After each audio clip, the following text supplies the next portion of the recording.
MPC BiPC ఇంటర్లో ఏ group అయినా సరే best degree course India's first industry integrated AITP degree. Call now.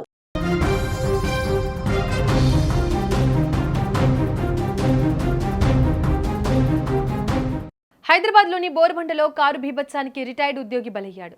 ఆయన సోదరుడు తీవ్ర గాయాలతో ఆసుపత్రి పాలయ్యారు.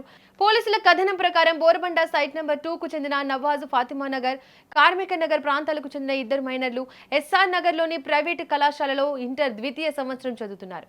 స్నేహితుల దినోత్సవం సందర్భంగా ముగ్గురు అనంతగిరి హిల్స్కు వెళ్లాలనుకున్నారు. శ్రీరామ్ నగర్లో ఇమ్రాన్ వద్ద కారును అద్దెకు తీసుకున్నారు. నిన్న ఉదయం కార్మిక నగర్లోని ఒక పాఠశాల సమీపంలోని బోరు వద్ద వాహనాన్ని శుభ్రం చేశారు. కారును అక్కడే నిలిపిన నవాజ్ ఇంటికెళ్లి వస్తానంటూ వెళ్లాడు. డ్రైవింగ్ రాని ఒక బాలుడు తాను కారు నడుపుతానంటూ ముందుకు దూకించాడు.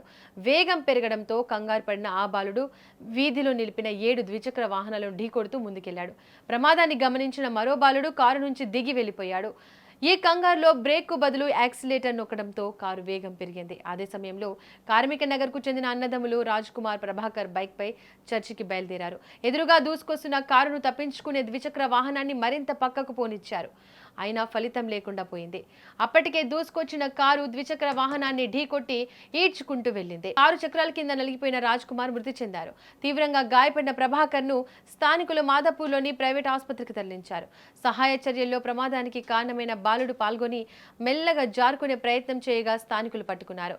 బాధిత కుటుంబ సభ్యుల ఫిర్యాదు మేరకు మధురానగర్ పోలీసులు 4గురిపై కేసు నమోదు చేసి దర్యాప్తు చేపట్టారు. ప్రస్తుతం ఈ భయంకర దృశ్యాలన్నీ అక్కడి సీసీటీవీ కెమెరాలో రికార్డై నెట్టింట వైరల్ గా మారాయి. పిల్లల చేతికి కీలు ఇవ్వకండి, మైనర్లకు వాహనాలు ఇవ్వకండి అని చట్టం మొత్తుకుంటోంది. తల్లిదండ్రులకు పోలీసులు నెత్తి నోరు మొత్తుకొని చెబుతున్నారు. అయినా సరే నిర్లక్ష్యమో, తాళాలు సరిగా దాచకపోవడమో, సరదాగా తిరిగే మోజో చివరికి ఏ పాపము ఎరుగని ఆ అమాయకుల ప్రాణాలను బలి తీసుకునే స్థాయికి చేరుతోంది అనడానికి కూడా ఈ ఘటనే ఒక నిదర్శనం. ఇక ప్రమాదం జరగగానే ఆ 17 ఏళ్ల బాలుడు భయంతో అక్కడి నుంచి పారిపోయేందుకు ప్రయత్నించాడు. కానీ ఆగ్రహంతో ఉన్న స్థానికులు అతడిని వెంబడించి పట్టుకుని పోలీసులకు అప్పగించారు. ఇంతకీ ఆ కారు అతడి చేతికి ఎలా వచ్చింది? పోలీసులు జరిపిన విచారణలో షాకింగ్ విషయాలు వెలుగులోకి వచ్చాయి. కారు వాషింగ్ చేసిన తర్వాత తాళాలు అందులోనే ఉండడంతో సదరు బాలుడు సరదాగా డ్రైవింగ్ చేసొద్దామని కారును రోడ్డుపైకి తీశాడట. చూడండి, సరదా కోసం తీసిన ఒక కారు ఇద్దరి జీవితాలను ఆసుపత్రి పాలు చేసింది. మైనర్లకు వాహనాన్ని కంట్రోల్ చేసే శారీరక, మానసిక పరిపక్వత ఉండదు. రోడ్డుపై ఏ చిన్న అత్యవసర పరిస్థితి వచ్చినా ఎలాంటి నిర్ణయం తీసుకోవాలో తెలియక బ్రేకుకు బదులు యాక్సిలేటర్ తొక్కి ఇలాంటి బీభత్సాలు సృష్టిస్తున్నారు. మనం ఇంట్లో బైక్ కీనో, కారు కీనో నిర్లక్ష్యంగా టేబుల్ మీద పడేస్తాం.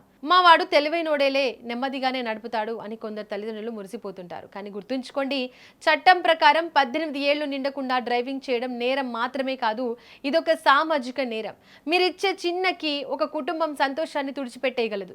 రేపు మీ పిల్లలు చేసిన తప్పుకి మీరు జైలు పాలయ్యే పరిస్థితి వస్తుంది. పిల్లలకు ప్రేమ ఇవ్వండి, కానీ వారి చేతికి ప్రాణాలు తీసే వాహనాలను ఇవ్వకండి. వాహనాల తాళాలను పిల్లలకు అందకుండా జాగ్రత్తగా ఉంచండి.